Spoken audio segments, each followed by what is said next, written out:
भैया हम आप सबके भाई बेटा गायक कलाकार राजू पासवान बड़ा आशा विश्वास के साथ एगो निर्गुण लेके आइल बानी। माई त माई होखेली भैया, चाहे वो दुर्गा माई होखस, चाहे वो काली माई होखस, चाहे जौना माई के गर्भ से हमनी के जन्म ले ले बानी वो माई होखस। यही तरह से एगो लड़का के माई ई दुनिया के छोड़ के चल गईली। वो लड़का रो रो के अपन दिल के हाल कहता, कौना भाव में कहता, कैसे कहता, ई निर्गुण के माध्यम से लोग सुनी।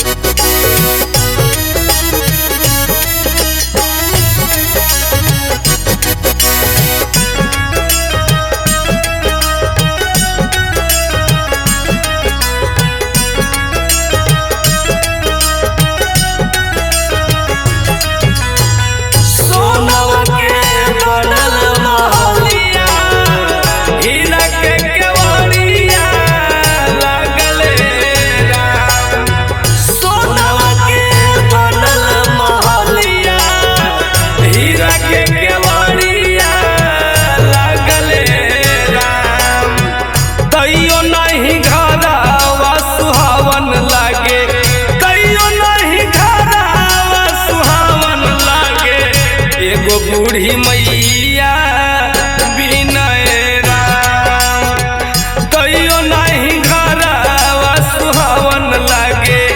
एगो बूढ़ी मैया बिनय राम।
बूढ़ी मैया बिनय राम तैयो नहीं घरवा सुहावन लागे। एगो बूढ़ी मैया बिनय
मोर मैया।